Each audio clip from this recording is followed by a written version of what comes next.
Hello and welcome to Cup of Cosmology, the place for all your questions about the universe. My name is Diana Hooper, Charlie to friends, and I'm a theoretical physicist currently doing a postdoc over at the University of Helsinki in the Helsinki Institute of Physics in Helsinki, Finland. And I'm a cosmologist, so that means that I study the universe, the contents of the universe, how things evolve, how things interact, cool stuff happening inside the universe. I love being a scientist, I love being a cosmologist, and I love getting to chat to everybody about all of the cool things I get to work on. So for anybody who doesn't yet know, Cup of Cosmology is an interactive stream. The idea here is that you people can ask me anything you want about physics, about cosmology, about space, about academia, about Finland, about my cat, about myself. It's an ask me anything. You can ask away, and I will do my best to try to answer any questions that I can answer. Those that I can't answer, I'll add to my ongoing list of things that I should check at some point. So this means that the direction of the stream is entirely up to the audience. It's up to you all to decide what we get to talk about today. If you have any burning questions about space, about physics, now's your time to ask them. Anything you've ever been afraid to ask before, use the fact that you're hiding behind a screen to ask whatever you want. There are no stupid questions. All questions are welcome. I see we have a bunch of the regulars coming in. Mito, Scott, Brath, James, David Howden, Paul. Great to see you all, as always. Really nice to see all of the regulars coming back. Welcome back to the regulars. Welcome if you're a first-time viewer. If you haven't done so yet, please do like the video, leave a comment, subscribe, say hi in the chat. Do all of the usual YouTube stuff. It really does help boost engagement, and then I can reach a bigger audience, which means I can talk to more people about all of the cool stuff happening in the universe. So press all the buttons, make stuff happen, say hello, tell me where you're joining from, usual stuff, and feel free to ask your questions so that we can figure out what we are actually talking about today. If there are no questions, that's fun. If you ask questions, it's fun. If you don't ask questions, it's fun, because then I get a monologue. And my cats have zoomies. Why do they always get... They get zoomies just as I start the stream every time. Yes, it's the evening play session coincides with the stream starting, so my cats are just zooming around. You will probably see them on camera at some point today. Question from Scott. Is Finland accepting American immigrants asking for a friend? Most European countries do have a pretty good immigration process if you're coming from a good country, because people are very selective with which immigrants they do and don't let in. But yes, we do have a right-wing government in Finland as well that is cracking down on immigration. But there are processes to apply, and Finland is a great place to live. It is my favorite country of all the ones I've lived in. It is a really lovely place. Highly encourage people to come and visit Finland or move to Finland or just come by, because it is a lovely country, and I highly recommend visiting it sometime. Also, if any of you are ever in Finland, any of the regulars, shoot me a message, and I'll potentially be up for coffee someday, because I'm always happy to meet in real life as well. Obviously, please don't just turn up unannounced at my workplace. But if any of you happen to be in Helsinki at some point, just let me know. I'm happy to show you where the cool forests are, which is basically everywhere, because Finland is just forest and it's so cool. Question from David Howden. Always tempted to try and come up with a question that makes the Anna revise a no stupid question rule. Okay, so go ahead and try, but that is one of the ethos of Cup of Cosmology. There are no stupid questions here. All questions are valid. We're almost at 10 years of Cup of Cosmology, plus all of the outreach I do in person, plus all of the other events that I do. And I have never had someone make me think, oh, that was a really stupid question. It's just a question waiting to be answered. Sometimes some of the best questions come from people thinking random things, and you might think this is a naive question, this is a stupid question. I guarantee it's not. It's just a question waiting for an answer.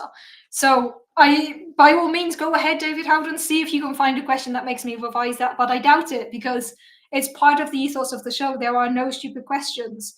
I've had some pretty wild questions over the last 10 years, but I will never say that there have been stupid questions. There have been interesting questions. There have been fun questions. At some point, I did an outreach event with a bunch of 11, 12-year-olds, and they had the coolest questions. It was so fun. We got questions like, what would happen? Let's imagine, hypothetically, a bunch of aliens come and slice the Earth in half. What happens? You now have two halves of the Earth. What happens? That was so cool, because we got into okay, how does rotation work? How does angular momentum work? How do planets work? What would happen if you cut a planet in half? The conclusion was, we need to think about that more. But yes, point being here, whatever question, no matter how naive you think it is, I guarantee you it is not a stupid question. Ask away. Question from Scott: on a scale of 1 to 10, how hard of a language is Finnish to learn?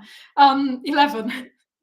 Yes, so Finnish is the language I am struggling the most to learn. I speak 4 languages, like 3 fluently, 1 pretty well, and I know bits of a couple of other languages, but Finnish is the hardest one I've ever had to learn personally. And I think this is partly because I speak Germanic languages with English and German. I speak Latin languages with Catalan and Spanish and a few words of French. But Finnish does not share roots with many other languages. It's like with Estonian, Hungarian, and Sami, and that's basically it. And it is not like anything that I know, so I can't rely on my basis. So for me, Finnish is the language I'm struggling the most. Like I'm trying to learn Swedish at the same time. Swedish is so much easier for me to learn than Finnish. But obviously that will be very person dependent. Just for me personally, I'm struggling a lot with Finnish. As Prath is saying here, Finnish is very different from the other Nordic languages. Like Swedish, Danish, Norwegian, those languages have Germanic roots. They have similarities, for an example, to German, which is a language I speak. However, Finnish is not similar. This kind of the thing, like I know people who speak Norwegian in Sweden and kind of get away with it, but you can't do that with Finnish. It's a language unto itself. Yes. Finnish and Hungarian are closely related, and they are both indeed very difficult languages to learn. Well, I've not attempted Hungarian. I can only speak for Finnish, and Finnish is indeed very, very difficult to learn. Okay, I see there's a few questions here that I want to get to in a sec. Just going to comment on what Scott is saying here, that as someone who has spent time training other people, there are indeed stupid questions, or maybe just stupid people. I fundamentally disagree.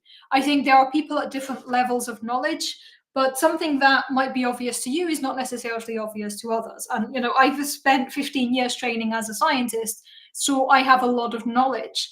But if I think back to things that I didn't know 15 years ago, there's a lot. That doesn't mean me from 15 years ago was stupid. It just means I was lacking that knowledge, but I had other knowledge. So I generally am adamant that there are not stupid questions, especially in science and on top of cosmology. So please feel free to ask away. Sticking with the language things, and then we will actually go into the physics questions that are here as well. But I like the language questions as well. Coming from David Howden, I wonder how much the language shapes how you can think about physics. Are there concepts that seem easier to explain in one language rather than another? See, this is really, really interesting to me as to like how we explain things. Now, a lot of scientific literature is in English. So there are some concepts that are very hard for me to think about in any other language because they are things that I only have the vocabulary or the knowledge for in English. However, I did my bachelor's degree in Spanish and Catalan. I'm not sure if you can hear the cacophony that my cats are making. They are screaming at each other and chasing each other. I'm not sure if you're hearing the meowing that's happening over there. So yeah, I did my undergrad, my bachelor's degree, in a mix of Catalan and Spanish, which means my first introduction to a lot of physical concepts was in Catalan and Spanish. And then when I started my master's and switched everything to English, it did take me a while to kind of adapt. There are still some concepts that initially came easier to me in Catalan or Spanish. And occasionally I do still have to relate things or think about something in Catalan to be like, yes, this is this mathematical thing that I learned in my undergrad. But now, because everything that I do is in English at work and the literature is in English, it's kind of hard for me to, like, if you ask me to explain my job in German, I speak pretty good German, but I don't have the physics in German. I don't have those words. I have given outreach talks in Catalan and Spanish. I did a couple of cosmology in Spanish twice. It was very fun. So I can talk about, I feel like the languages that I'm native in, so Catalan, Spanish, and English, I can talk about science in. But German or any of the other languages that I know bits of, it's very hard for me to speak about physics in those languages just because of the language that I learned everything in. Or the languages that I have learned things in. Coming from Prathia, I feel it's not stupid to be ignorant, but it is stupid to remain ignorant, and questions that come from the latter are stupid if not malicious. I get where you're coming from, yes. And I think in some contexts that is true. Again, I will always completely be adamant that within the scientific concept, within the context of cup of cosmology, there will never be any stupid questions. Is Catalan vastly different from Spanish? Question from Plath. Yes. Yes and no. They are both Latin languages. They share common ancestors. I think it's the same as the difference between, for example, Catalan and French. So if I speak Catalan to a person who only speaks Spanish, they will probably get a general idea of what I'm talking about, but they won't necessarily understand the details, and vice versa. So they are different languages. They do have very similar grammar. They have very similar rules, but the vocabulary, you can tell that it's related, but it's different, and they are different enough. I heard someone once refer to Catalan as a dialect of Spanish, and it is absolutely not. It is its own language. So I would say that it's, if you compare, for example, Catalan and Italian, or Italian and Spanish, Italian and French, French and Spanish, these are all Latin languages, so they do have a lot of common roots, but they are fundamentally different languages. And if you grow up in Catalonia, often you'll learn both Catalan and Spanish, which is what I did. So then if I'm speaking to someone from the rest of Spain, I'll just switch to Spanish. But when I go back home or back to Barcelona, I can't believe I just said back home. When I go back to Barcelona or surrounding areas, then I do speak Catalan, and they are different languages. Most European languages are just Latin with bad accents. Do we actually know what Latin was supposed to sound like, though? Like, does anyone know what a good Latin accent would be? Because I feel like, from what I've heard, I might be wrong on this. Again, I'm not a linguist. We don't actually know how Latin was supposed to be pronounced, because there is no one today who speaks like original Latin. So are we all speaking Latin with a bad accent? Or do we just have no idea what Latin should sound like? Okay, question from Ben here. Have you seen the movie Arrival? The alien language has special power. Yeah, that is really, really interesting movie. And the whole idea that the language you use to describe the world can actually shape the world around you is extremely interesting. I love that film for a lot of reasons. It does have some issues. I think Arrival is the type of film that is good to watch once, but when you watch it a second time, you're kind of like, oh yeah, I know where this is going. It's good because of the way that they tell the story, but otherwise it's just kind of like, okay, it's interesting enough. But I like the concept that the language that the aliens use play a role in kind of the perception that we have of the world. That is a very cool idea.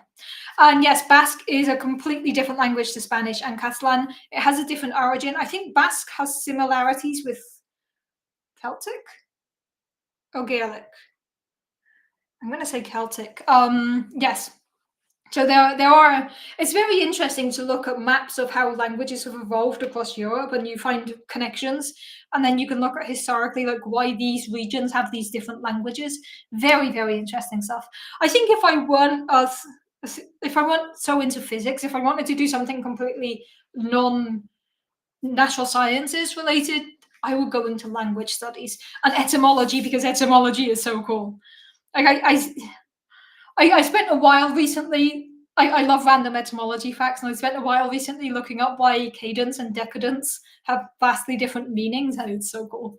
Very, very interesting stuff. Okay, so let's actually jump into the physics questions that were being asked here, because I saw there were some good questions, but I was distracted talking about languages, which is also a very good question. Okay, where were we? Let's see. There was a very interesting question from Paul.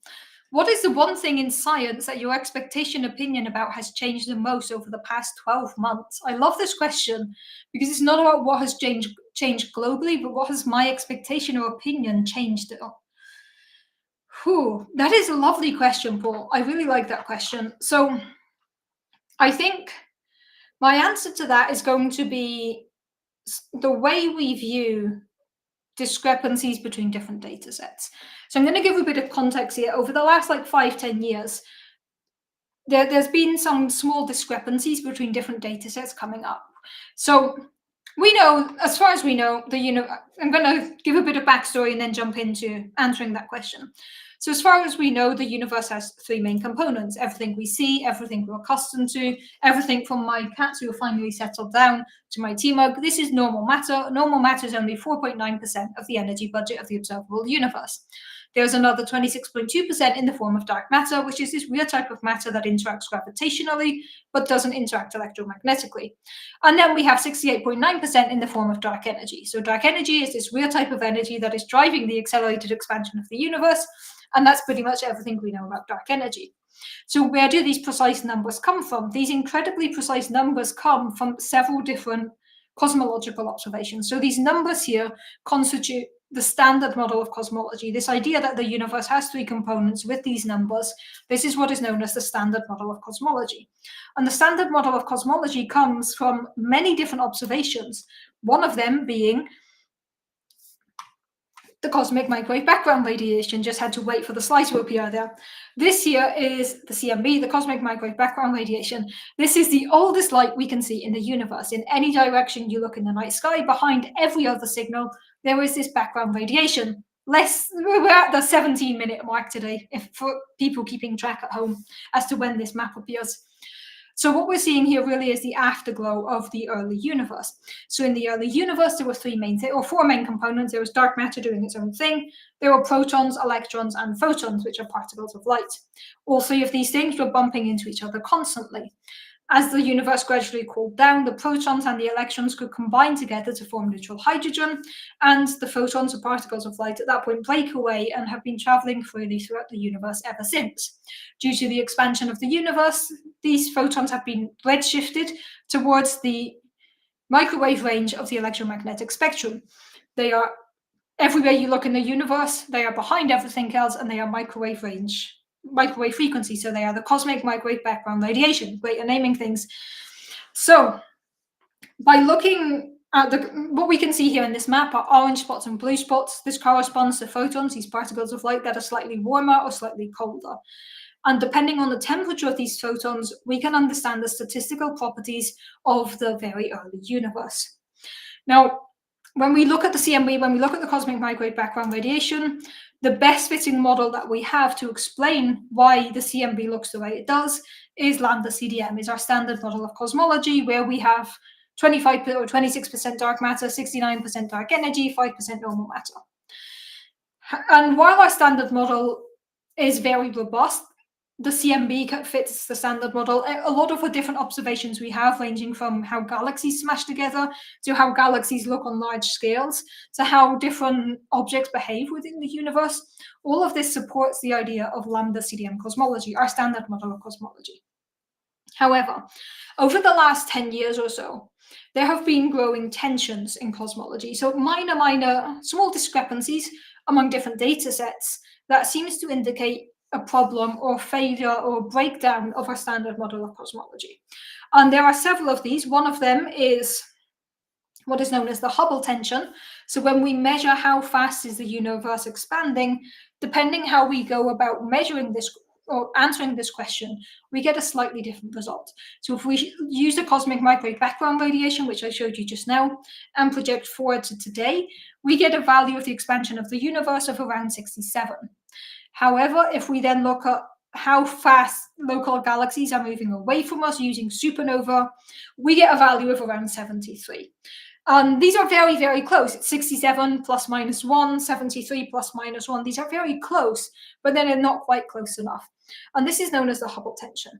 Then there is a second one that has also been around a lot for the last few years, which is known as the clustering tension, which is the question of how does matter clump together on specific scales.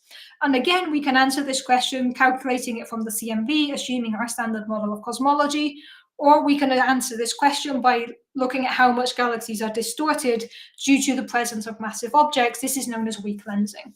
And if you do this, you also get a small difference. So then there's another few of these like small issues.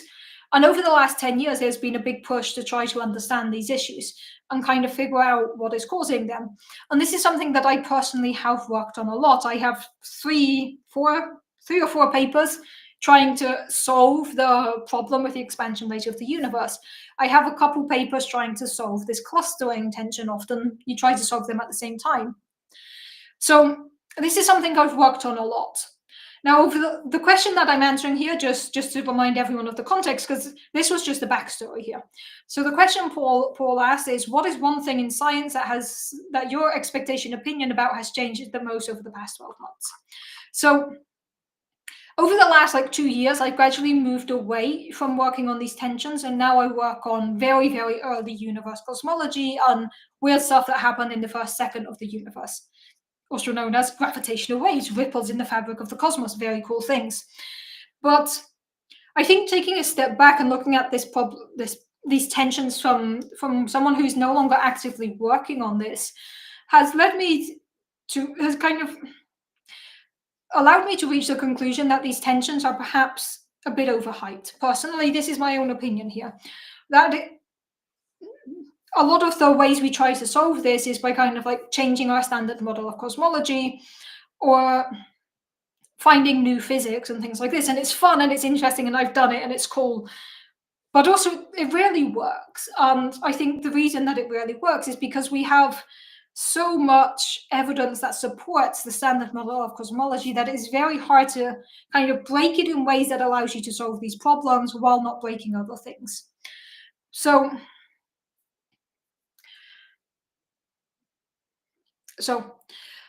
something else that has kind of modified my opinion of these tensions slightly is seeing that different groups working on, or different experiments working on these kind of different measurements don't necessarily agree with each other. For an example, this whole idea of the Hubble, the expansion rate of the universe, if you measure it using supernova, if you measure this using a different type of star that is not supernova, a different research group recently found that the tension kind of goes away or is diminished substantially. Also, with the clustering parameter, there were a lot of weak lensing experiments, these that look at how distorted galaxies are. There were a lot of these experiments that were showing this clustering tension. However, one of the leading ones that had seen this clustering tension before, in their most recent data analysis, no longer sees it. So this tension substantially lost its significance in the last few months. This is the clustering tension. At the same time, there was another tension or kind of mismatch between CMB missions. So the map that I always show you here, this one here, is from Planck. This is the European Space Agency and NASA mission that flew between 2009 and 2013. And it gives us very precise information. But then there was another experiment, ground-based one, also looking at the CMB, which was the Atacama Cosmology Telescope, which found a slight discrepancy in the results in the analysis, kind of a slight difference to the values of our standard model parameters than what Planck had found. And again, in the latest data released a couple months ago, this is no longer the case. We now have agreement. So I did a whole stream about these results a couple months ago when they all came out, because it was within a week we got these major results coming out. So I think in my mind, this has kind of been a good reminder that these cosmological tensions that we talk about so much are not necessarily a sign of new physics. They can just be a sign that we need to redo everything and make sure we've crossed our T's and dotted our I's and done our analysis robustly. So I think personally, something that in my opinion of has changed over the last year has been my approach to these cosmological tensions, going from somebody who was actively working on this to looking at it as an outsider to more being on the side of, okay, this seems to be resolving itself. So yeah, I think it's a very interesting question. And I think this is fundamentally what science is about. We ask questions, we try to answer them. Sometimes we've figured out that we were asking the wrong questions or that we're not getting the answers we were expecting to get. And this is part of how science works. And I think changing our opinion as we get more information and more data is fundamentally an important aspect of doing science. So while I'm not going to say okay, tensions are solved, let's stop working on them, personally, I'm becoming more cautious with my approach to how we should solve these tensions.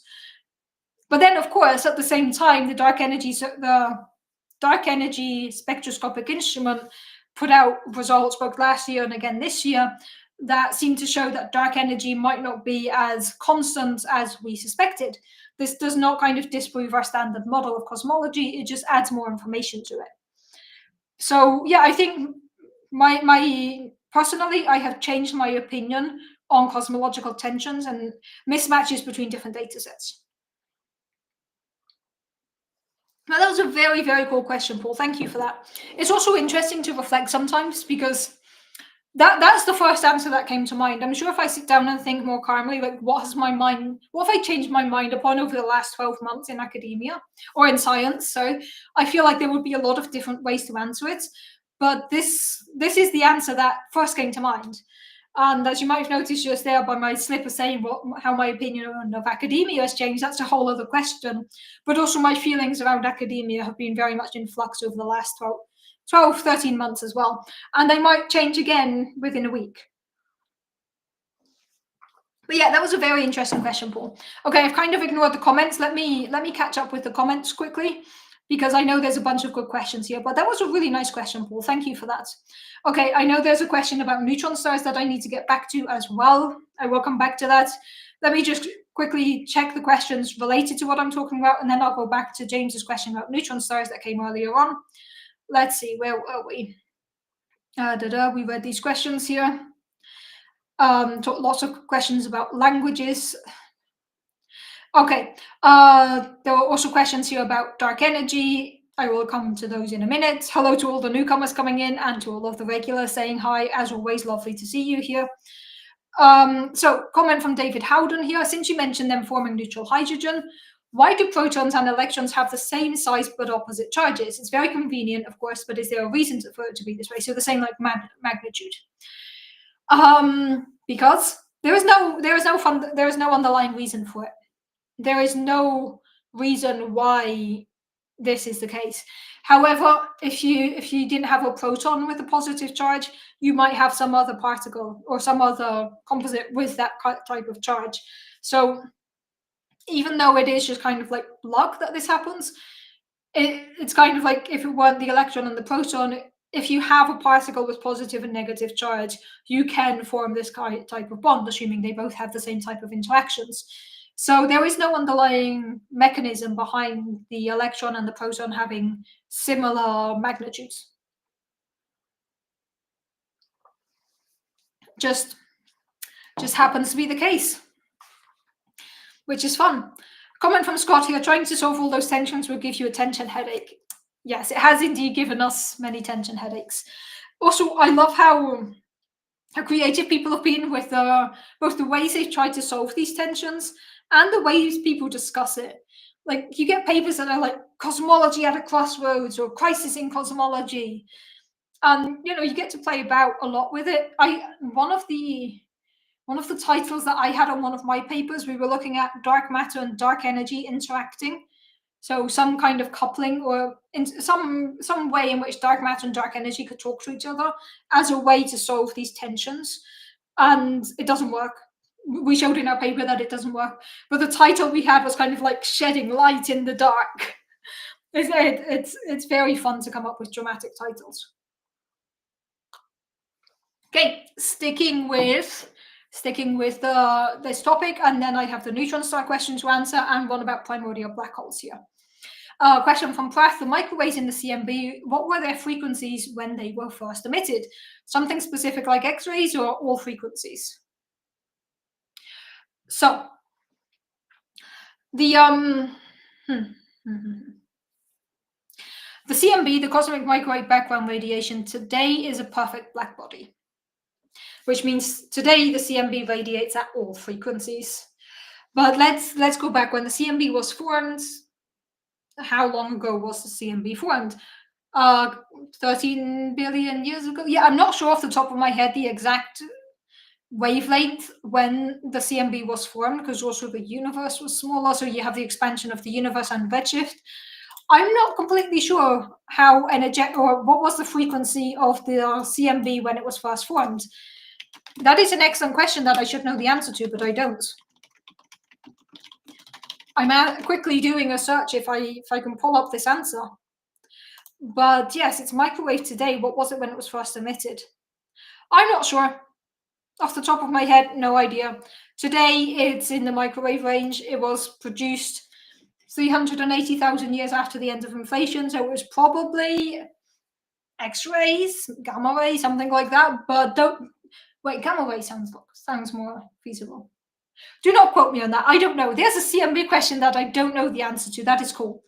I will figure that out. See, the easiest way to figure this out is to look it up, but the fun way to figure this out is to calculate it, because we can calculate how much light is redshifted, so we can just backtrack it based on how long the CMB theorem. I will calculate that tomorrow in the office, and then I will let you know, Beth, because that is a very cool question. Yes, very cool question. Thank you. I don't know. There's a CMB question I don't know the answer to. I should fix that. Okay, going back from the top. There was a lot of discussion here about languages. I love the question from Paul about what has changed. And then there was a very cool question from James here. I know there's also a neutron star one to get to as well, and a dark energy one to get to as well. I'm just going top to bottom again, answering questions first come, first serve kind of thing, unless they're related to what I'm talking about. Question from James. Do neutron stars emit light? Is it emitting light the same as regular stars? How close can their gravity get to being equal to black holes where light can't escape? Lots of questions here. So neutron stars are very, very, very dense stars. They're dense enough that they can basically fuse protons and electrons together to form neutrons, which is something that requires an insane amount of pressure. However, this fusion process should still emit light. So even though you're like pushing protons and electrons together, you still do have some photons being produced. So neutron stars should still emit light. However, they're obviously not going to emit as much light as a normal star, but neutron stars should still emit light. And as to how close can their gravity get to being equal to black holes where light can't escape, so neutron stars are usually slightly less massive than black holes. So you can still have things escaping from a neutron star, even though they are extremely dense objects. They are not yet at the stage of being a black hole where nothing could escape. So as to how close they are, pretty close, but not close enough to actually be a full-on black hole. But yes, on that note, that reminds me, that's very cool questions. So yeah, short answer there is neutron stars do emit light less than a regular star. They don't yet have enough gravitational pull to prevent lights from escaping, because they don't have as much mass as a black hole, or they're not like mass to radius ratio is not enough to be a black hole, but they are considered a compact object, which for some regards behaves similar to how you'd expect black holes to behave. But that reminds me that I have a couple of people who want to be on the stream. So it's been a long time since I had guests on the stream. It's just because it's been very, very difficult to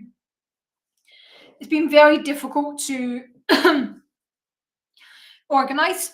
But there are a couple of people from my office who want to be on the stream. And I believe I have someone who is an expert on neutron stars who wants to be on the stream. So maybe I'll get a neutron star expert coming to answer your questions about neutron stars. There's also two people, or one person who has been on the stream before who wants to come back, and one person who has mentioned being on the stream multiple times. I just haven't got around to organizing it. So some point in maybe over the summer, there will be a few guests on to cover cosmology. Yeah, so we have indeed detected neutron stars, and now we have detected them via gravitational waves, but beforehand we had also detected them via their light emissions. So neutron stars do emit light, they do have radiation. The process by which you fuse protons and electrons together to produce these neutrons is still going to generate photons, particles of light. So you will have radiation or particles of light coming from neutron stars. Okay, very cool questions. I'm not an expert on neutron stars, but it is very, very cool questions.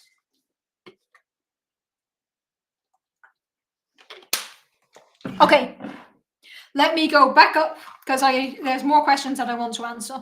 I feel like it would be really useful to be able to pin questions so that then I can jump to the next unanswered question, or like mark questions as read, rather than me having to go back to the top every time and be like, wait, did I answer that one? Yes, I answered that one. Okay, there were some questions that I wanted to get to. We were talking about languages, we discussed all of those. Then there were the questions that I wanted. Where were they? I saw some good questions. Here it is. Questions by Stefano. I was wondering if dark energy could be the effect of gravity coming from an adjacent universe, should the multiverse theory be somehow proven, and dark matter as well, perhaps more so than dark energy in the question. So I think the short answer there is probably not, but we haven't disproven it yet. Now the thing here is the effects of dark matter and the effects of dark energy. So dark matter keeps galaxies together, and dark energy kind of is driving the accelerated expansion of the universe. So if you want either of these effects to be coming from another universe, then you kind of have the biggest issue you have here is causality. So when we talk about other universes, there's different ways we can think about it. We can think about parallel worlds, which is a concept that appears often in sci-fi, or we can think about multiverse, where you'd have many different realizations of the universe, each one with different underlying physics. And this could be kind of pockets where in this pocket universe there's some laws of physics and our universe is just a pocket within the multiverse, or one universe within this kind of cosmic foam of universes. However, by definition, the universe is everything that exists, everything inside the universe. So when you start talking about multiverses or other universes, you're talking about things that have at no point been able to exchange information with us. Because if these two universes, let's say there's another universe that has slightly different laws of physics, if these two universes could in any way exchange information, then the physics will kind of balance out. Classic, typical example we can think of here is most fields. So most particles and most things in the universe are defined by fields. And if you have a field, it has a minimum. And usually when you're in the minimum of the field is when things are stable. But let's imagine there's another multiverse where there's a different minimum for the field. If at any point these universes came into any type of causal contact, so ability to influence each other, like this field would realize there's a lower value to go to and would collapse to it. So if you had multiverses crashing together, colliding in some way, the effects would be much beyond just feeling things like dark energy or dark matter. It's also kind of hard to explain if you want to talk about a multiverse. Why would we, let's say, dark energy or dark matter is caused by a multiverse? How would that influence our universe in the way that we've seen it, where dark matter and dark energy are prevalent across all different scales, across all different areas where we look within the universe? It's not like we can say it's coming from that direction. Or, of course, then if you have the idea that maybe these universes are on top of each other, yeah. So that said, there are some people who are looking into this. So this is my own personal opinion, what I'm saying here. But if we go to the cosmic microwave background radiation here, there is a region in this cosmic microwave background radiation that is anonymous, that is not anonymously, the other one, that is unusually cold. That's not the word I'm looking for. What word am I looking for? Anyway, let's go with that. There is a region here in the cosmic microwave background radiation that is statistically colder than all of the surrounding areas. You might think it's kind of in the center. It's actually just right about here. If you imagine right where my finger is stopping, it's just down here in this bottom corner here. This is known as the cold spot of the CMB. It's a region that is just slightly colder. One of the ideas as to what could be causing this was some type of effect from a multiverse or a parallel universe or another dimension. However, the evidence that anomalous, thank you, David, that was the word I was going for, anomalous, yes, and I just got stuck on anonymous, no, anomalous, thank you, that word was there and then it wasn't coming out. Thank you for the help with that word. That was very frustrating. Like when the word is there and then your brain's like, no, not happening. I recently discovered that the word anticlimactic has an extra C in it, and I've always pronounced it anticlimactic, like climatic. And I discovered it has another C in it, and it's actually pronounced anticlimactic. I'm still not over this discovery.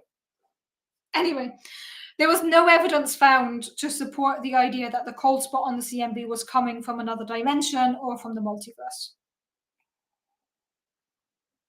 So it is a good idea. It's a good thing to think about. However, we have not found any evidence to support this.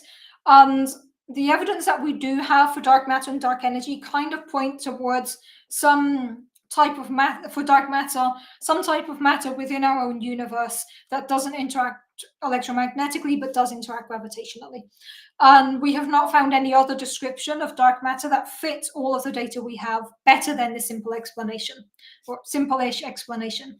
And as for dark energy, it's also the case that currently the prevailing opinion is that it is some type of energy within our own universe. However, your question is not like outlandish. It's something that people are working on.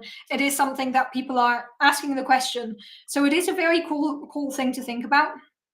So again, the question here is, could dark energy or dark matter be the effect of gravity coming from an adjacent universe? We don't have any evidence to support this for now, but it is a direction of study. It is a research field that people have looked into. And there is always the question of, if there are other multiverses out there, how would they or could they in any way influence our own universe? And that is very cool. It's a very cool question to ask. Okay, there were follow-up questions. Yeah, I just want to say hi to David Dunn and Joanne. I see you both popped in. Great to see you here as always. Welcome. Follow-up question here. Paul commented that the hierarchy is going to be like the universe, the multiverse, the cosmos. Yeah, that is one way of thinking about it. Then we have to make the distinction that often when we talk about the universe, what we actually mean is the observable universe. Like everything I say when I say the universe has these components, this is a snapshot of the early universe. All of this is actually the observable universe, which is our pocket of the universe that has had time to send us information. So it's important to make this distinction that often when we talk about the universe, what we're actually talking about is the observable universe. So at that point, you could say that our observable universe is kind of a bubble embedded in a bigger cosmos or bigger universe. So yeah, there's some nuance in how we define the universe here. But when you start thinking about the multiverse, one idea is to have this kind of cosmic foam where you have bubbles that represent the different universes, different multiverses. Okay, follow-up question for Manchia. Would the multiverses be bound by the same rules of physics? Not necessarily. This is a very cool thing. That one way that you can go about having a multiverse is having different laws of physics in each one of these universes. And one way you can go about having this is just taking the case of inflation. So we believe that in the very, very early universe, the universe experienced dramatic growth, like exponential growth. This is something that we call inflation. Now, during this time, the universe grows exponentially. Anything that happened before inflation is deleted. The universe has no memory of anything that came before inflation. Now, we know that there are certain conditions of the universe today that can be tied into what the universe looked like at the end of inflation. For an example, the cosmic microwave background radiation, these hot spots and cold spots, the seeds, the original thing that caused these hot and cold spots were quantum effects that were stretched during inflation. So the conditions at the end of inflation set the playing field for things like the cosmic microwave background radiation. But then you can ask the question of, what if inflation wasn't constant throughout the whole universe? What if you had places where the universe had a specific amount of inflation and places where it had different inflation, or places where inflation lasted substantially longer or substantially less amount of time? Because inflation kind of pushes everything outwards and deletes anything that came before, if you had inflation happening differently in different areas of the universe, this could actually lead to pocket universes where you have slightly different starting conditions, so slightly different laws of physics or slightly different mechanisms. And these different pocket universes, multiverses, would not be in contact with each other because inflation pushes them so much that they're not in contact with each other. But you could then lead to a multiverse with different laws of physics in each one of these universes. And this is actually the way that a lot of people go about talking about the multiverse. I know in sci-fi it's always like, okay, there's, we're used to Doctor Strange in the multiverse, or Doctor Who now Doctor Who has not done multiverses. They've done pocket universes, yeah. We're used to our sci-fi shows jumping to another universe or the multiverse. But generally, when we're talking about it from a cosmological perspective, the idea is often thinking of the origin or the beginning, the starting conditions being different in these different multiverses. There's someone who has worked extensively on inflation and is considered one of the pioneers of inflation. And I went to an outreach talk he gave once where he opened with basically saying, if you believe in inflation, you have to believe in the multiverse.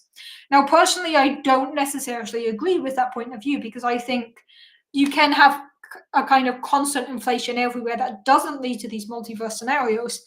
But the point here is that there's a lot of people working on inflation and multiverse who intrinsically connect these two concepts and have the idea that the multiverse would represent different versions of the universe with slightly different laws of physics. So the question of would the multiverses be bound by the same laws of physics? Not necessarily. It depends how you go about creating your multiverse. Now, at the end of the day, we only have access to the information that is within our own universe, which means even if the multiverse is real, I think it's unlikely that we will ever be able to either prove it or have any type of contact with any of these other multiverses because we are limited to the information contained within our own universe. So I think the multiverse is a very cool idea to think about. It's something that's absolutely brilliant to talk about over coffee with friends, or if you take a bunch of physicists out and have a bit of alcohol, you can end up with very fun conversations about the multiverse. So I think it's a very cool conversation to have, but I don't think it's one that we will ever be able to answer from a purely scientific point of view, because if a multiverse exists, we will not be able to access that information. In my mind, it's kind of the question of, it's similar to the question of, what if the universe is a simulation? And my answer to that is, okay, what if?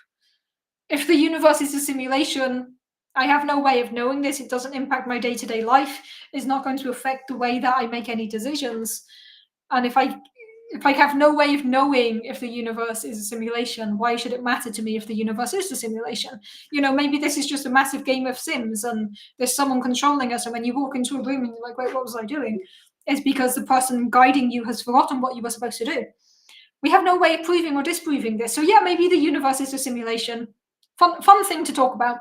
And in my opinion is that the multiverse is similar to this because it's a very cool thing to talk about. It opens a lot of possibilities, especially if you jump into sci-fi. But it's not something that keeps me up at night, and it's not something that I'm like, oh, physicists need to find the multiverse or answer these questions. I'm like, they're cool. I just don't think they're questions we can answer from a purely scientific point of view. Or at least our current theories do not allow us to find answers to these questions. Maybe in the future we'll have a much better understanding of the laws of physics. We will revise some of our underlying physical concepts, and then we will be able to answer these questions. And I've realized I've had this tea mug in my hand for about 10 minutes because I keep thinking of finishing my tea and then I get distracted. So let me finish my tea, catch my breath, and then we continue.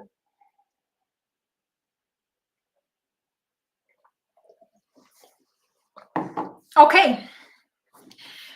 Sticking with multiverse, I know there's still a question that I need to answer about primordial black holes, or 2 or 3 questions about primordial black holes, coming back to those in a minute.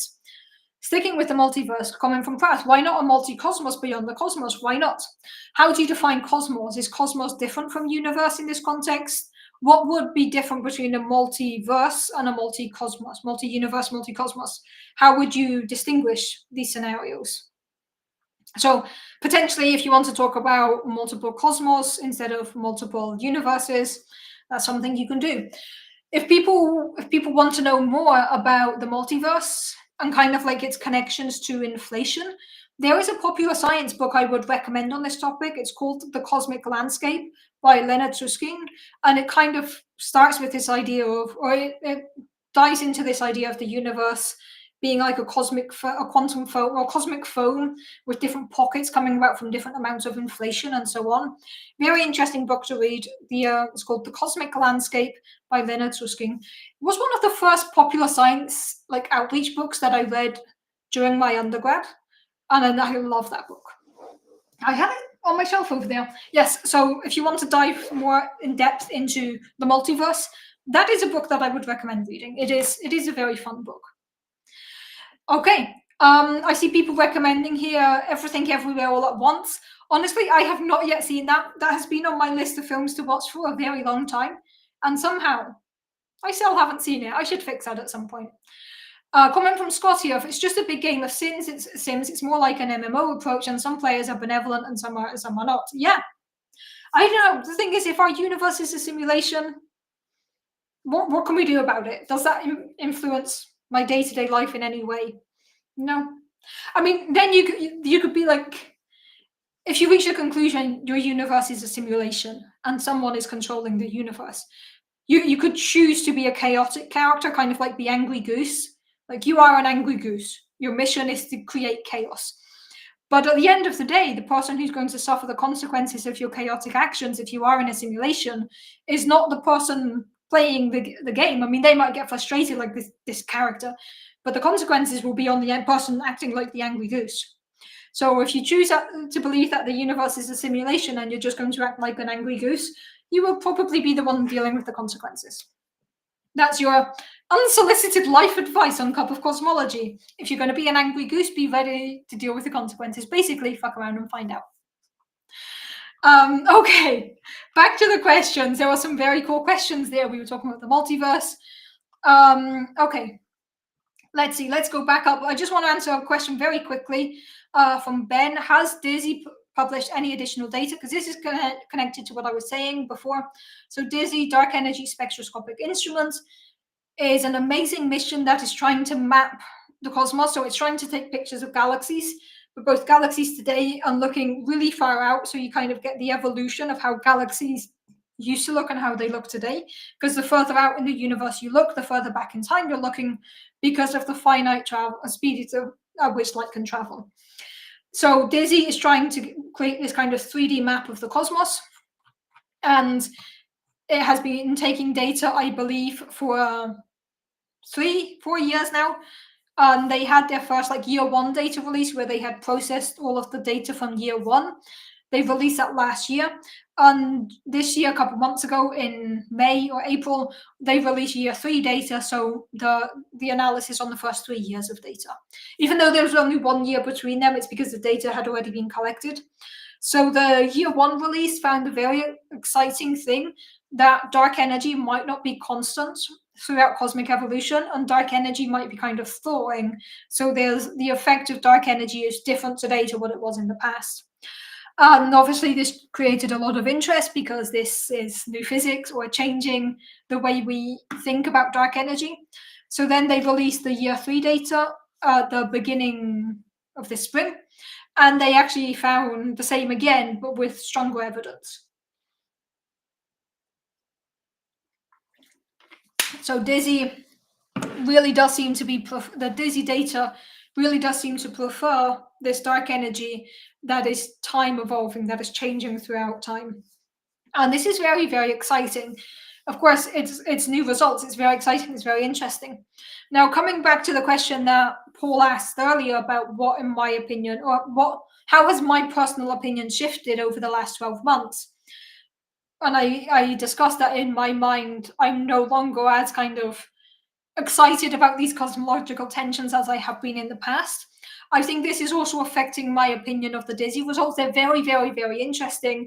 But in my mind, I'm kind of waiting for more information in terms of more statistics, and ideally another experiment finding the same thing. And I think it's good to have this level of caution within these experiments before claiming new discoveries. And of course, this is what people do. Before claiming a discovery, you need to be sure of it. So while I think the Dizzy results are very exciting, I think it's good to have a bit of kind of a cautious mindset and not say, let's throw out all the physics. Dizzy has proven that dark energy is time evolving. I think we're not yet at the stage to make claims like that, and the Dizzy people are being very careful to not make such bold claims.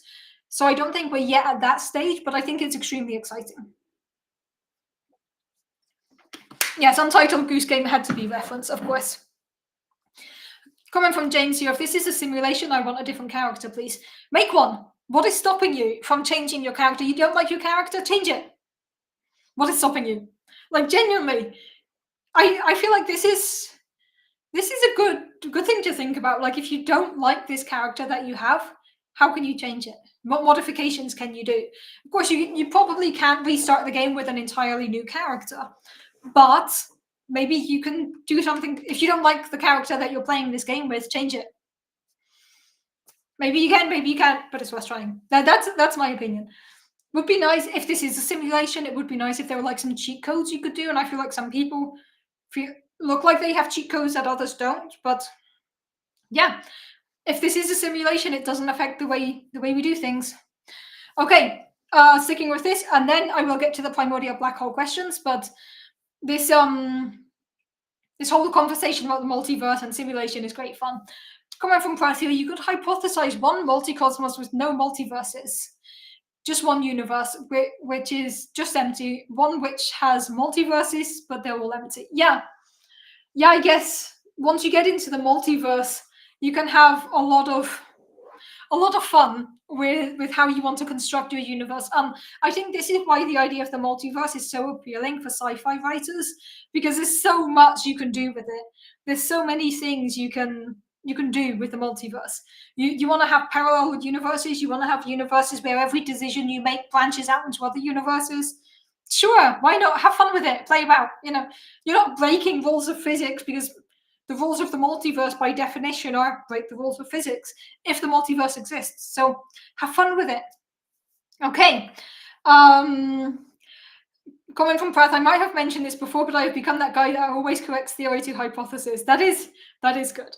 I think people have heard me rant about this many times. There's differences in how scientists use the word theory versus how non-scientists use the word theory sometimes, and this can then kind of make people not really value a scientific theory as being good, because then there's the idea of, well, it's just a theory. But there's no just in that. A theory is the gold star, the best we can do in science. It's our best attempt. It's not just like I wake up one day, it's like, I have a theory that today would be a good day to eat muffins. I mean, that also sounds like a pretty good theory or a good hypothesis, but it's not a theory. So yes, this is something that I think it's important to just keep in mind, that when scientists say theory, they mean something slightly different to what most people say when they say theory. I think this often leads to misunderstandings in general. Like, the way that scientists talk about science is often full of jargon. Sometimes people don't think about how people who are not in science will perceive this. For an example, what was the example? I was about to give an example. Yes. For an example, when a scientist says, like, well, we can't rule this out, that doesn't mean it's a possibility that's likely. It generally means, like, well, even if there's a 0.0001% chance, we can't rule it out. And then this leads to the thing where I might say, like, well, we can't rule out that there's aliens living on the sun. And then someone will say, like, cosmology says we can't exclude aliens. There might be aliens living on the sun. It's like, no, I said we can't rule it out. So, it's this like nuance and distinction. There's a webcomic about this, or there's a webcomic called SMBC, Saturday Morning Breakfast Cereal, and they have a panel about this, about how scientists talk and how journalists or people in general interpret how scientists talk. Yeah, and I think this is something that we as scientists have an obligation to remember, that not everyone is familiar with the way that we say things. So the whole thing about theories and hypotheses is something that is important to keep in mind, that not everybody uses the same words for these. Also with probabilities and things like that, that saying something is likely is actually a quantifiable concept in science, like how likely, we can give you a number. But then when we say, like, this is more or less likely, this to me has a different meaning, because I know that this has numbers attributed to it. And I think it's something that we all need to remember sometimes, that scientists sometimes forget to do this.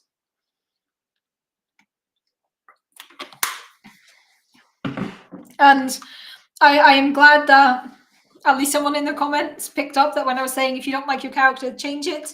I'm absolutely very much being, trans lives matter. This is, as always, a queer positive stream. Happy Pride, everyone. Lovely to see that somebody put the trans flags here in the comments. I'm glad you figured out where I was going with my comments of, if you don't like your character, change it. What is stopping you? Anyway,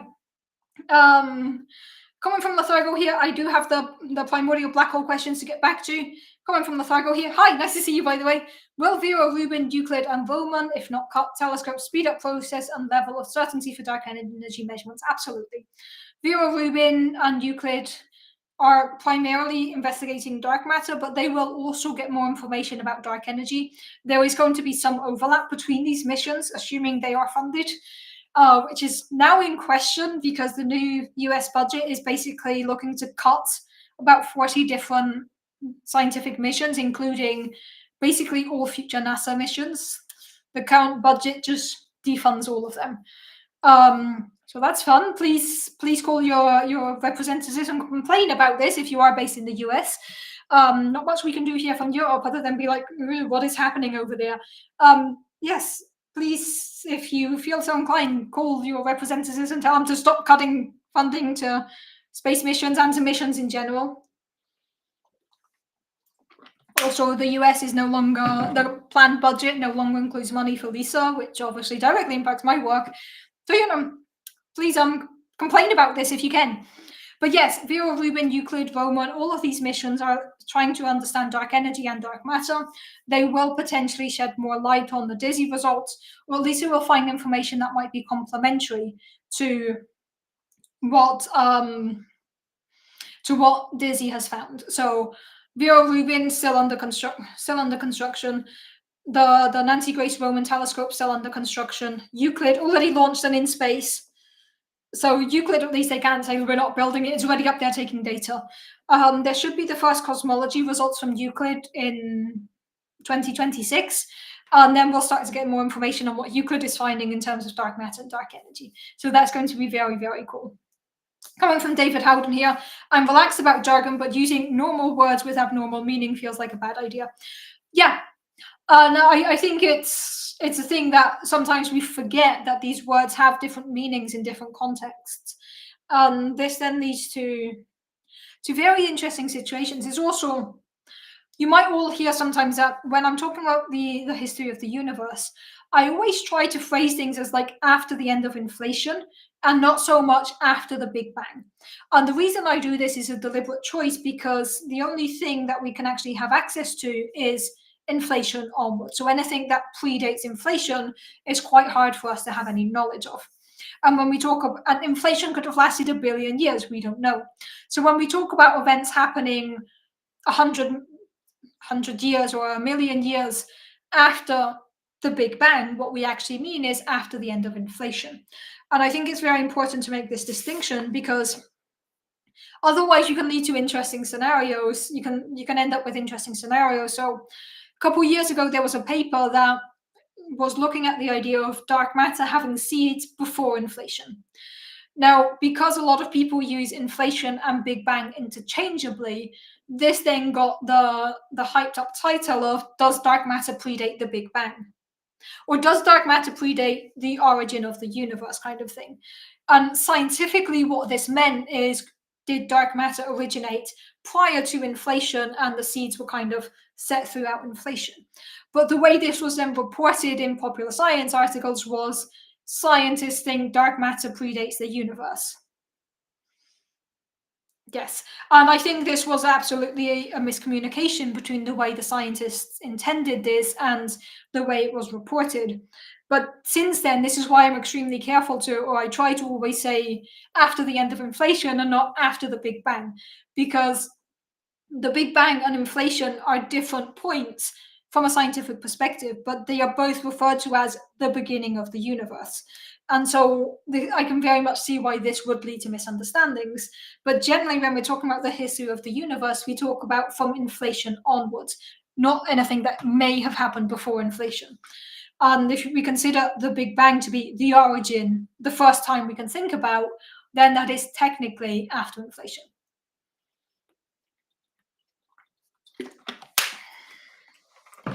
Okay.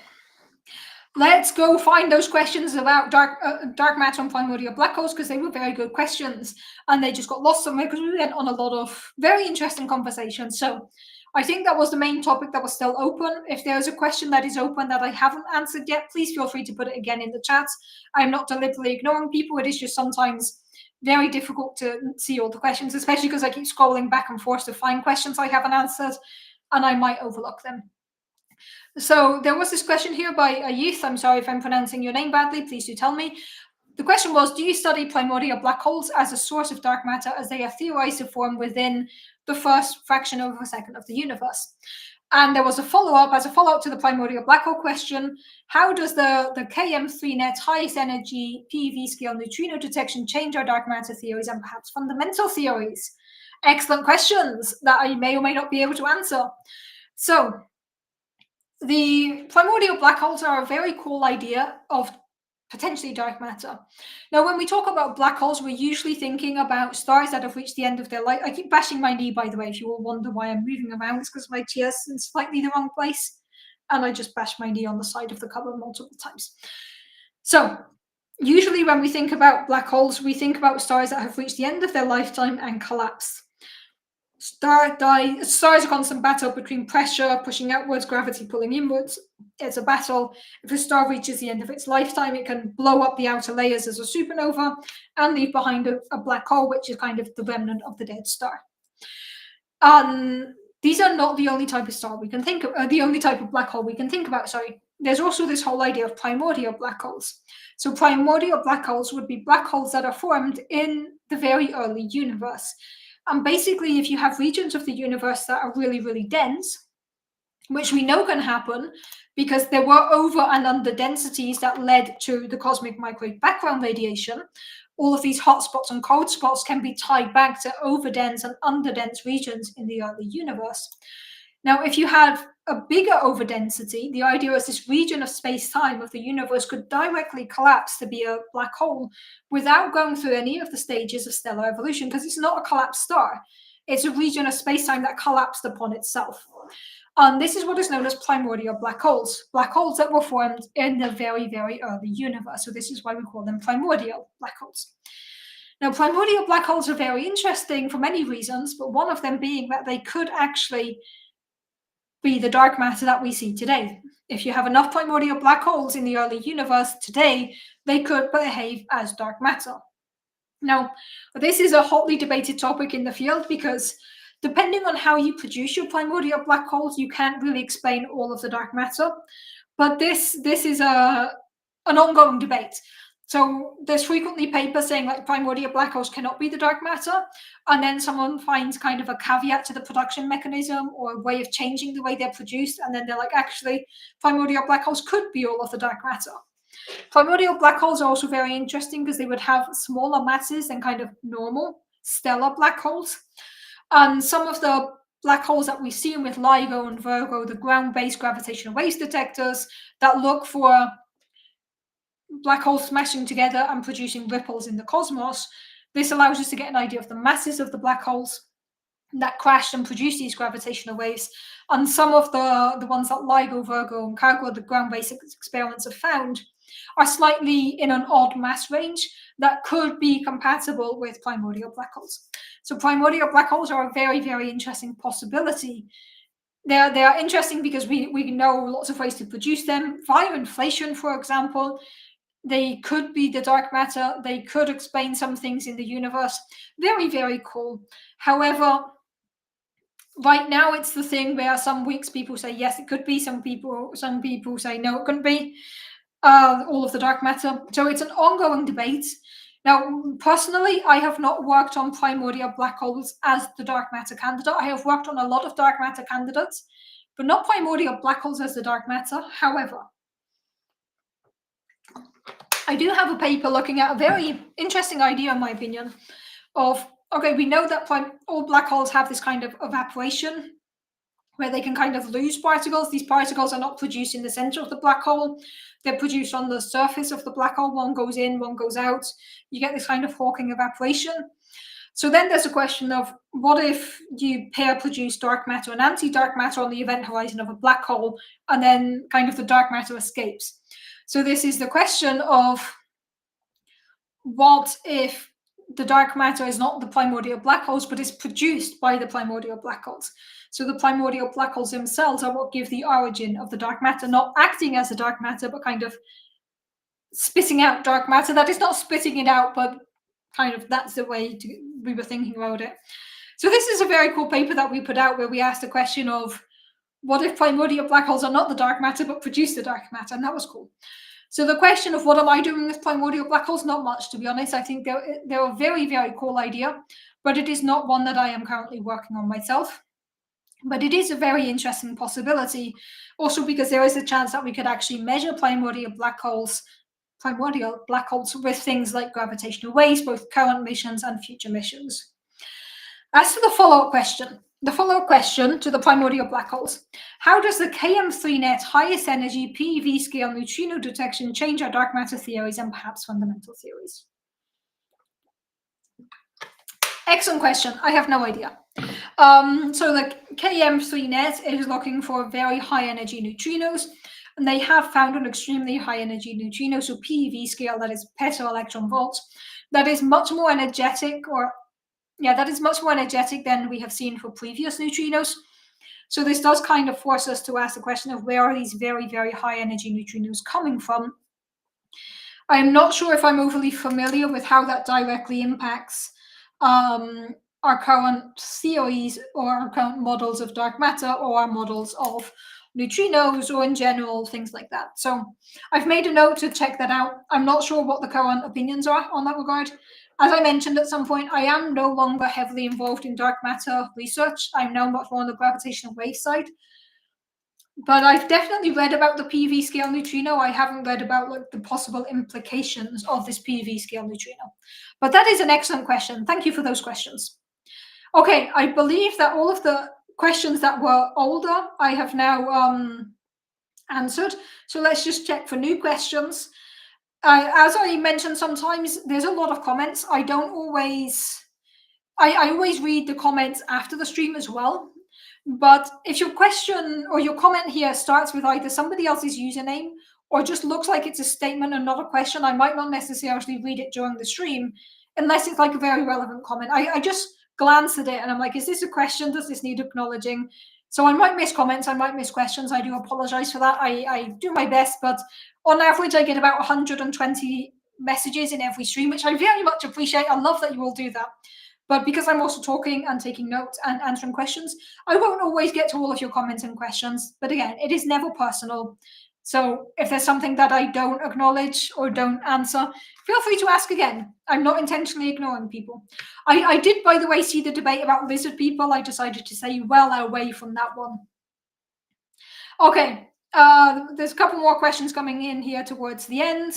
I see some of you are talking amongst yourselves. That is great. Love that you're talking amongst yourselves here.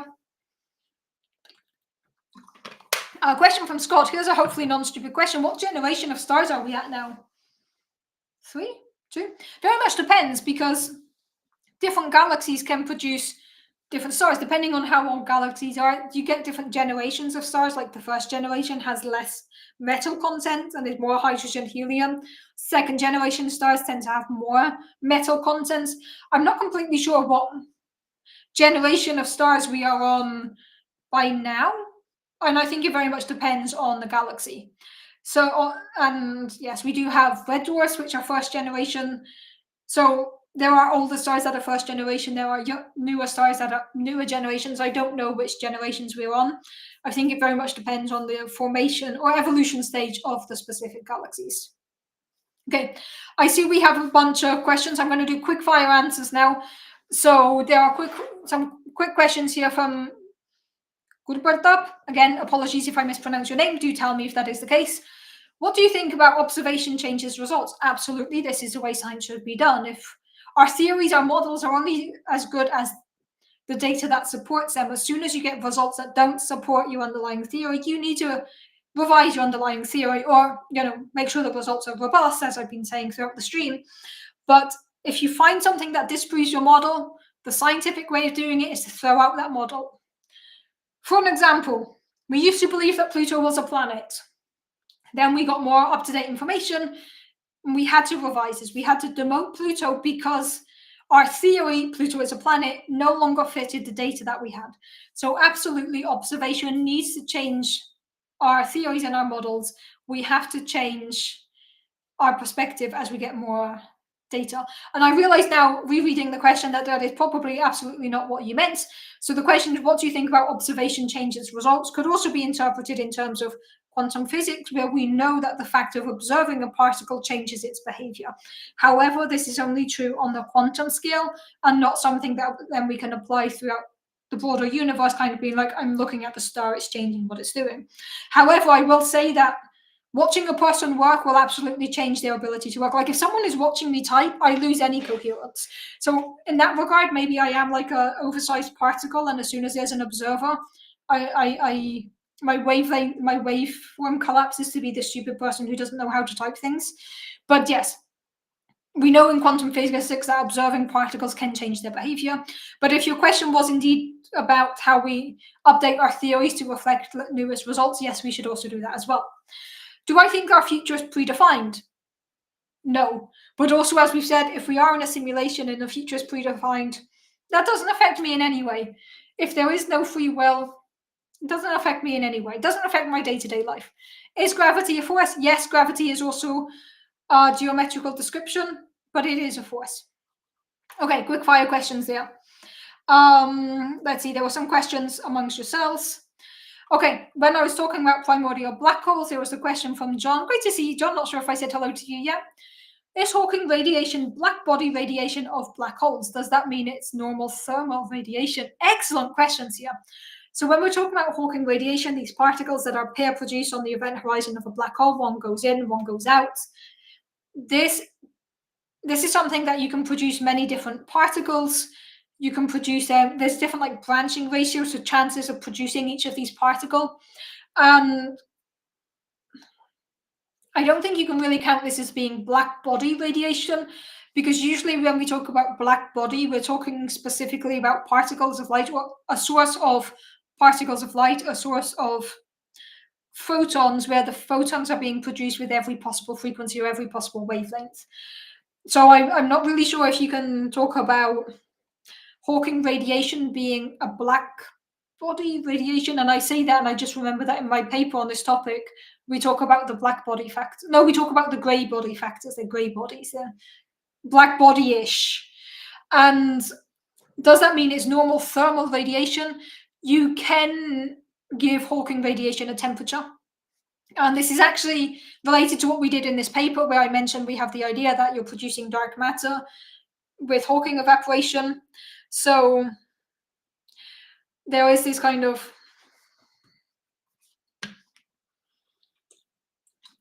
you produce this dark matter via Hawking evaporation of the primordial black hole.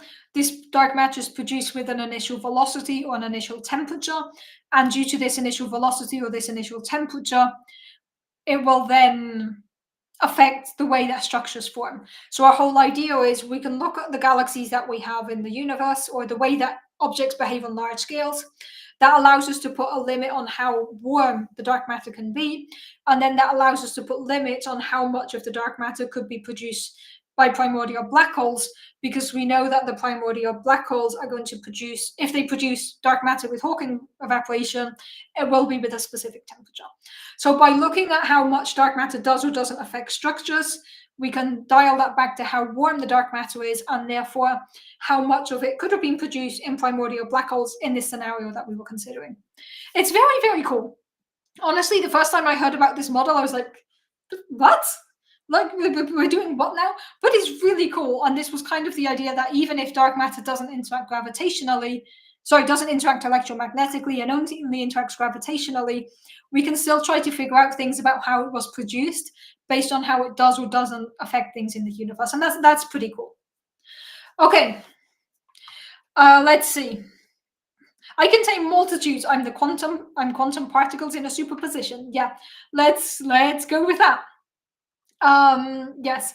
Okay, I see a lot of comments here about lizard people again. And yes, just a comment that you blame Neil deGrasse Tyson for demoting Pluto. That is valid. I would personally be more annoyed at him for a lot of his other very highly toxic behavior rather than him demoting Pluto, that was a scientific consensus, not one individual person. But by all means, be annoyed at him for everything else he's done. Okay, and of course, there's a follow-up question by Prath of what are grey bodies? So grey bodies are things that are almost like a black body, but not quite a black body, which, given that we consider a black body like either emits at all frequencies or it doesn't. If it emits at all frequencies, it's a black body, otherwise it's not. What is a grey body? It's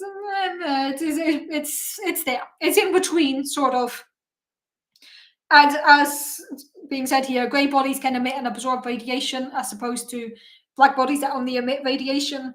But yeah, it's kind of a murky territory, and one that I'm not going to go into this late into the stream.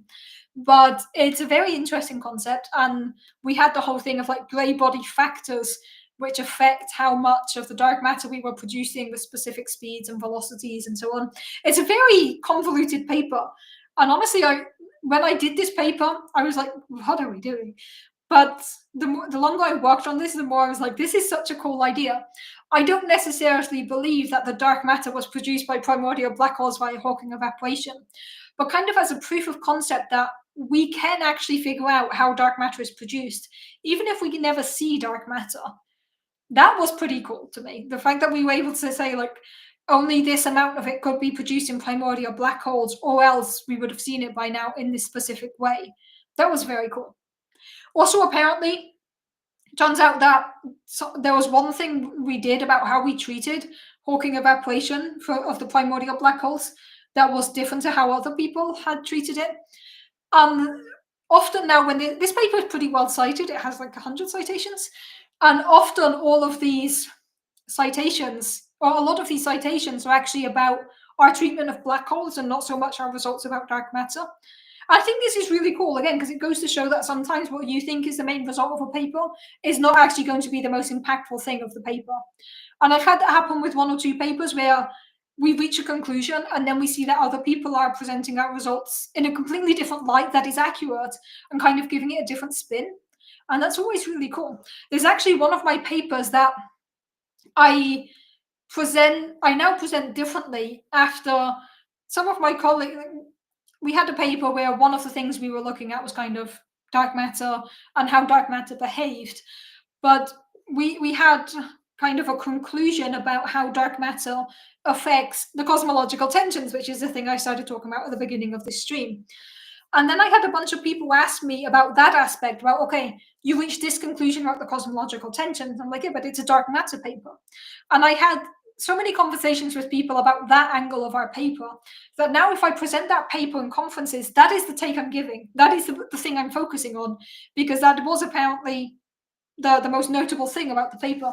And I think this is really cool, that even when you do science, if you have an objective, like I'm doing science, I'm doing this project with this objective, you might find some very cool things along the way, and it might be that your paper or your research is remembered for a different reason to what you intended it. And that is very cool to see the perceptions that people have of different scientific papers. So that was a tangent there. But yes, this paper that I have on primordial black holes, I'm kind of proud of it. It's a nice paper. I feel like we did a good job with that paper. And it's a very cool model. Maybe at some point I should do a stream all about that paper. It came out in the pandemic times, in those days, and I never did a stream dedicated to that model and that paper. So maybe we should do that at some point. Very quickly, multiverse. Watch the stream. We discussed multiverse. My conclusion was, meh. Okay, I think we're almost at the 90-minute mark, so I am going to start wrapping up the stream.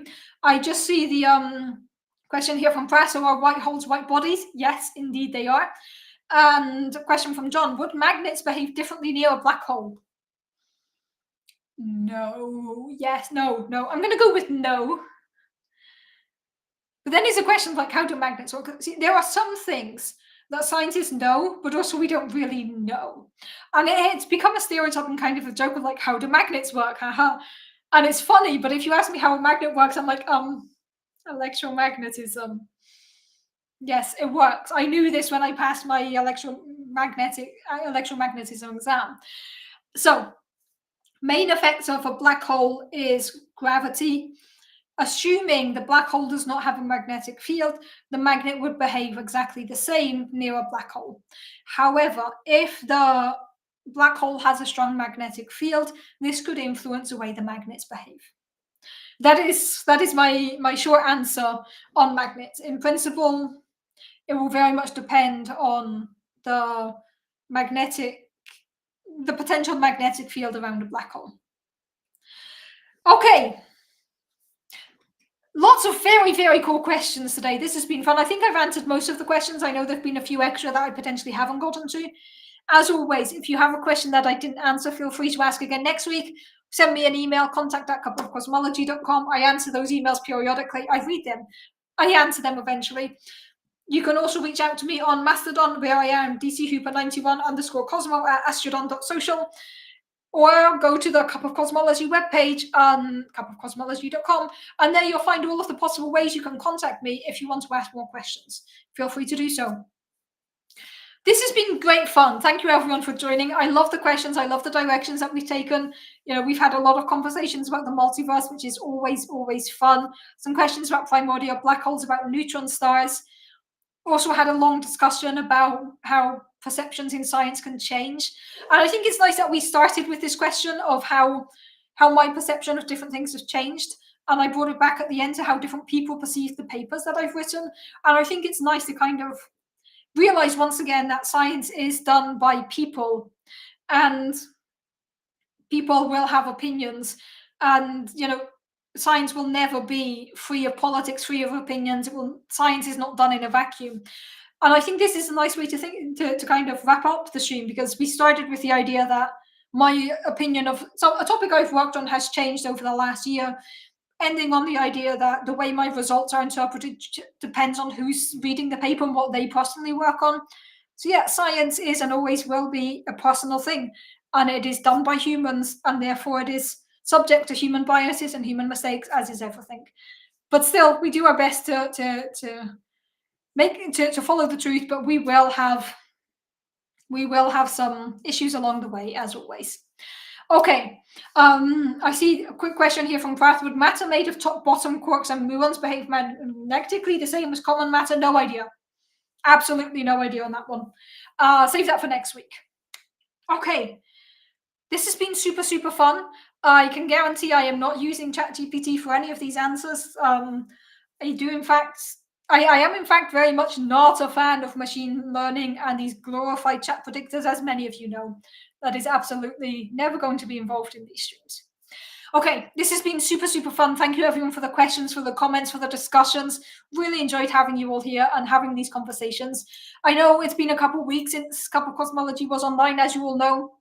I cannot promise to be online every week for a lot of stuff going on. A lot of good stuff lately that has just kept me away from streaming. On that note, next Sunday, there will not be a live stream because I'm hosting a party. The following Sunday, I am not sure if there will be a live stream because it's midsummer here in Finland. It's a massive celebration. I might have plans. And then the following 2 Sundays, I have people visiting. So I think the next live stream is going to be mid-July. I think there's going to be like a 4 or 5 week hiatus in Cup of Cosmology, I'm afraid, because I just have too much going on right now. People keep trying to make plans with me, and I'm like, well, my next 5-6 weekends are booked. So, give me 2 months notice and maybe we can make plans.